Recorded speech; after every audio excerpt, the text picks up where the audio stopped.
Καθώς μεγαλώνουμε, τα δόντια μας μπορεί να εμφανίσουν αλλαγές που μπορεί να τα κάνουν να φαίνονται γερασμένα.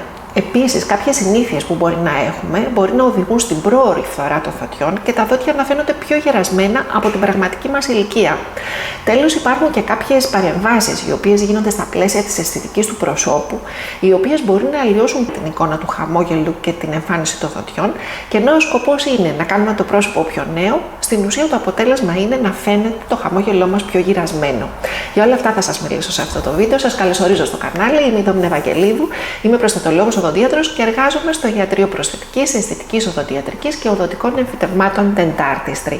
4 είναι οι λόγοι που μπορεί να κάνουν το χαμόγελό σας γυρασμένο. Πρώτο είναι τα κοντά δόντια.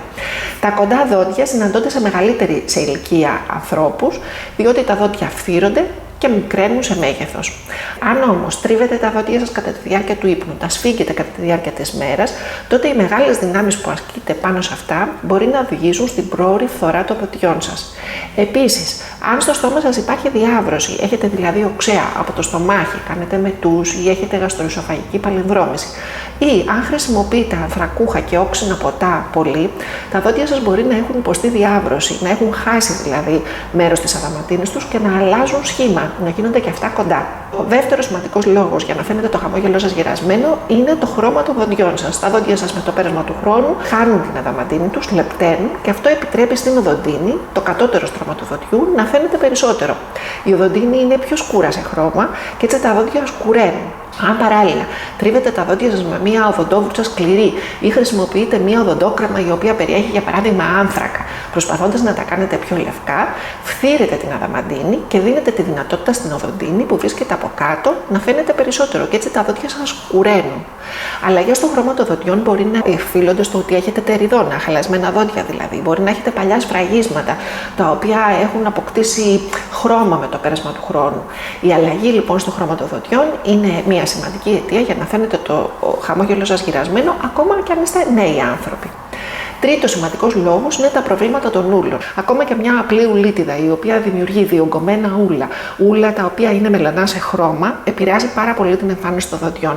Αν δεν την αφήσουμε αθεράπευτη και αυτή γίνει περιοδοτητίδα, τότε τα δόντια μακραίνουν, εκτίθεται η ρίζα μέσα στο στόμα, η οποία ρίζα είναι και αυτή πιο σκούρα σε χρώμα και συμβάλλει στο να έχετε μια πιο γυρασμένη εικόνα του χαμόγελου. Από περιοδοτητίδα επίσης μπορεί τα δόντια σας να μετακινηθούν, να έρθουν σε μια διαφορετική θέση, και αυτή η αλλαγή επηρεάζει την εικόνα του χαμόγελου πάρα πολύ. Τέλος, πολύ σημαντικός λόγος για να έχετε ένα γυρασμένο χαμόγελο είναι να σας λείπουν κάποια δόντια. Και δεν αναφέρομαι μόνο στο αισθητικό μέρος, λείπει κάποιο δόντι και αυτό φαίνεται όταν χαμογελάτε.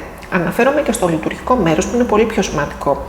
Δεν μπορείτε να μασίσετε, δεν μπορείτε να μιλήσετε πολύ καλά, και καθώς αυξάνεται ο αριθμός των δοντιών που χάνετε, ατροφεί και τον οστό των γνάθων.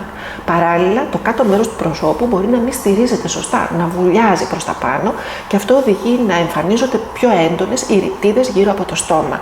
Το να έχετε όλα τα δόντια που πρέπει να έχετε μέσα στο στόμα είναι σημαντικός λόγος για να είναι το χαμόγελό σας νεανικό και το πρόσωπό σας να έχει τις σωστές αναλογίες, όπως αυτές που είχε πιο πριν. Τι μπορείτε να κάνετε για να τα προλάβετε όλα αυτά? Πρώτα απ' όλα πρέπει να πηγαίνετε στον οδοντίατρο συχνά, γιατί οι οδοντίατροι έχουμε την δυνατότητα να εντοπίσουμε ένα δόντι το οποίο πάσχει και να το θεραπεύσουμε πριν το πρόβλημα προχωρήσει τόσο πολύ και χρειαστεί εξαγωγή, για παράδειγμα, του δοντιού. Μπορούμε να εντοπίσουμε και να θεραπεύσουμε μια ουλίτιδα, μια περιοδοτίτιδα, προβλήματα των ούλων που μπορούν να οδηγήσουν σε απώλεια των δοντιών σας. Δεύτερο πράγμα που μπορείτε να κάνετε είναι να φοράτε μία συσκευή βρυγμού, ένα νάρθηκα, ο οποίος προστατεύει τα δόντια σας από την αποτριβή. Έτσι τα δόντια σας δεν θα κοντένουν, δεν θα αλλάζουν σχήμα και θα διατηρήσουν τη φυσική τους εικόνα. Τρίτο, πολύ σημαντικό, είναι να κάνετε μια λεύκανση των δοντιών. Η λεύκανση των δοντιών είναι μια απλή διαδικασία, απολύτως ασφαλή για τα δόντια σας, που μπορεί να φωτίσει το χαμόγελό σας και να το κάνει πιο νεανικό. Πολύ σημαντικό είναι, αν έχετε φθορά στα δόντια σας, είναι να την αποκαταστήσετε. Μπορείτε να χρησιμοποιήσετε προσθετικές εργασίες, όπως είναι η όψη πορσελάνης, όπως είναι η όψη σετίνης. Μπορείτε να βάλετε μια γέφυρα, ένα εμφύτευμα για να συμπληρώσετε τα δόντια που λείπουν, έτσι ώστε να διατηρήσετε το σχήμα και το μέγεθος των δοντιών σας σωστό και υγιές. Τέλος, μην ξεχνάτε τις πολύ βασικές φροντίδες στοματικής υγιεινής. Βουρτσίζουμε 2 φορές τη μέρα, για 2 λεπτά κάθε φορά, και χρησιμοποιούμε μεσοδόντια βουρτσάκια ή οδοντικό νήμα για να καθαρίσουμε ανάμεσα στα δόντια μας. Θέλω τέλος να επισημάνω πως το πρόβλημα με το γυρασμένο χαμόγελο εμφανίζεται τελευταία και σε κυρίες οι οποίες προσπαθώντας να βελτιώσουν την αισθητική του προσώπου χρησιμοποιούν fillers γύρω από το στόμα. Το να τοποθετήσετε fillers για παράδειγμα στα χείλη αυξάνει τον όγκο των χιλιών και μπορεί να τα κάνει πιο ζουμερά, πιο όμορφα, όμως αλλάζει και την ισορροπία ανάμεσα στα χείλη και στα δόντια. Και έτσι, ενώ τα χείλη μεγαλώνουν, τα δόντια φαίνονται πιο μικρά. Επίσης, καθώς τα χείλη μεγαλώνουν, το φως δεν πέφτει πάνω στα δόντια με τον ίδιο τρόπο όπως έπεφτε πιο πριν, εμφανίζονται περισσότερες σκιές και τα δόντια φαίνονται πιο σκούρα. Πριν προχωρήσετε λοιπόν στην τοποθέτηση filler στα χείλη, εξετάστε τα δόντια σας και δείτε αν μπορείτε να βελτιώσετε μέσω αυτών την εικόνα του χαμογελού σας, διότι και δόντια υγιή μπορεί να έχετε με αυτόν τον τρόπο και σωστή υποστήριξη στο στόμα μπορεί να έχετε και να μην χρειαστείτε την προσθήκη filler στα χείλη.